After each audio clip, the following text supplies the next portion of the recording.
Shagini Rattaulan. I'm from Indonesia. So Shagini, hello. Hello. You went to karaoke last night? Did Did we?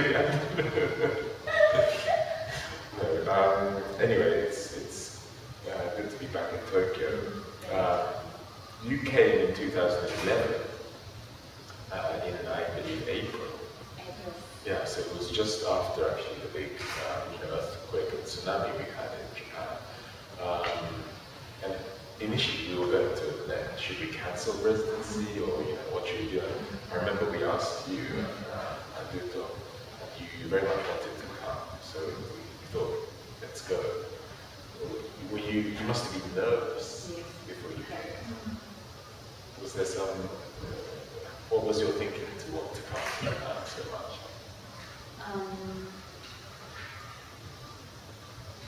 Indonesia also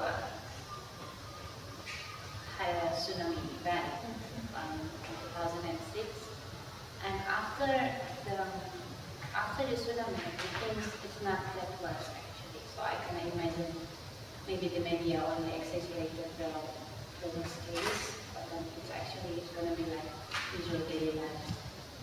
So kind of nervous, but I have the courage to come here. I believe it's going to be okay. Just come here. And was it the first time to Tokyo? No, it was my third time. Yeah, I mean, you work also in different fields of art. And when you did come to Tokyo, was it pretty much a daily life? You could go straight into some kind of rhythm, or actually there were earthquakes happening? I think I still have to adapt the adaptation to the pace and the speed about Tokyo. Which is faster or Faster, much faster than and the punctuality. you found this difficult maybe to adjust to this? No, maybe the difficult part is I have to be alone. I have to live alone. And after the earthquake, everywhere is dark and the air is shaking.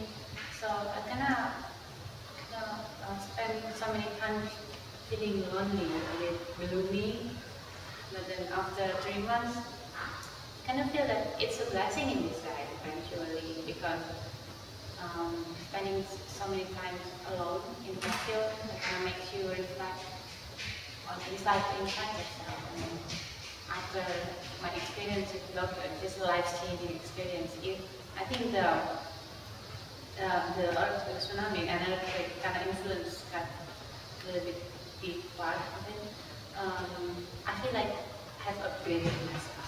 Upgraded? Yes, in a positive way? In a positive way. After it was a disaster or tragedy, but so I think it's blessing that the tragedy. And this is reflected in the works you made, In the drawing? Because it's rarely for me, my early works always in the conceptual frame, like a really kind of always like looking for something from philosopher or something. But this time in Tokyo, I don't care. I care about what I want to do, and I try to be honest.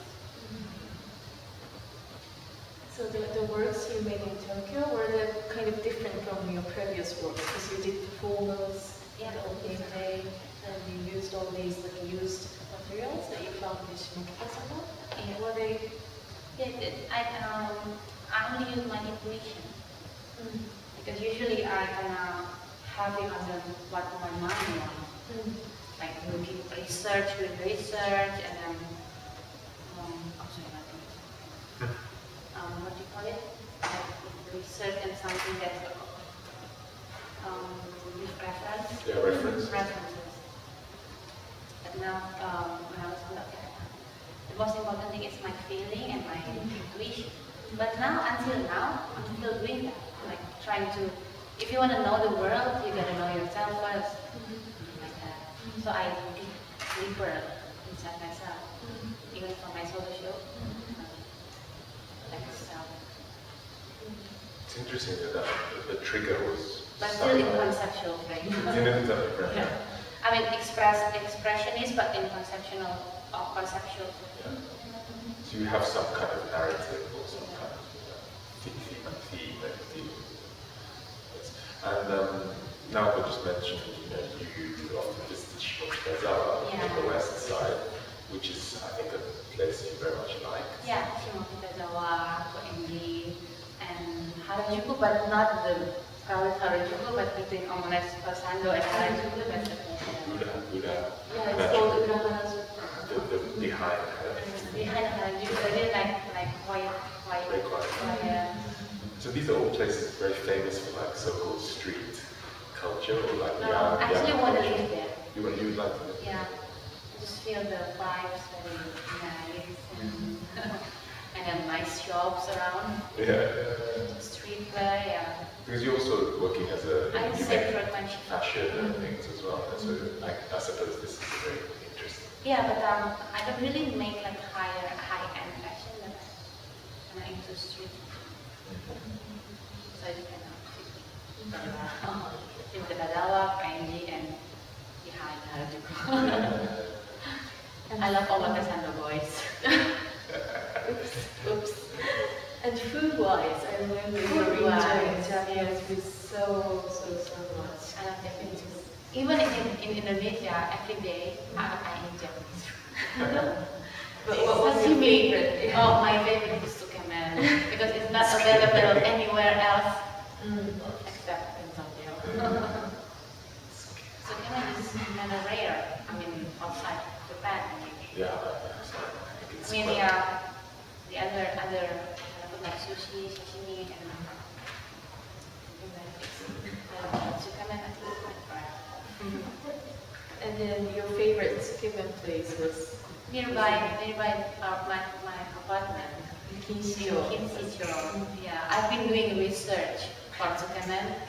Last year, I took many sukemen place, but then still my favorite is the first one. The first one. It was the first one. Right. Yeah.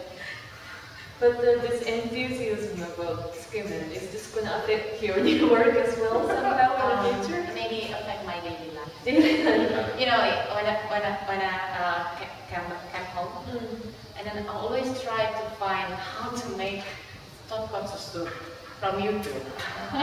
It's quite a complicated. Complicated. Isn't it? Yeah, Next time as well. Yeah. it takes time, but You want to make it in Indonesia? yeah. No, how? Because I'm craving so much for sukemen, so And the instant ramen is not good enough. it's not good enough. Not good enough. It's true. I mean, in a way, you have this very strong interest in like fashion and maybe street culture. A lot of your work is dealing with like maybe history or time and like the memories, quite kind of internal, personal. Finally. Yeah. Finally. This is a kind of interesting. This was kind of interesting mix in a strange way. Yeah. Actually, can I tell a story a little bit about my solo? Yeah.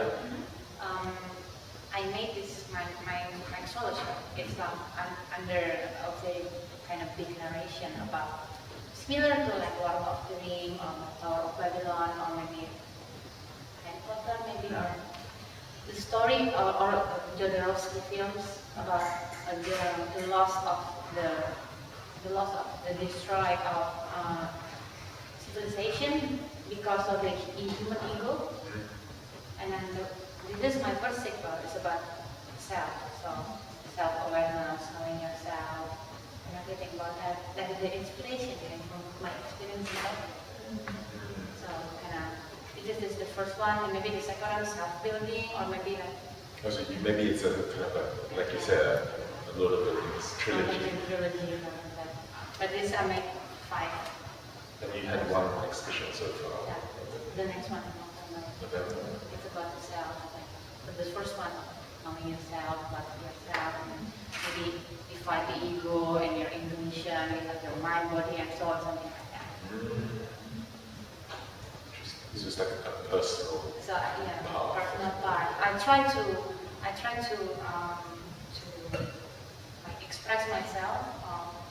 I didn't want to teach people how to express themselves, the audience, but I only tried to how to express myself or save myself or know myself or love myself, so people can reflect that for themselves. Because you often talk about wanting to awaken. Yeah, awaken something, awaken maybe mind, soul, or maybe I don't know, senses from the audience.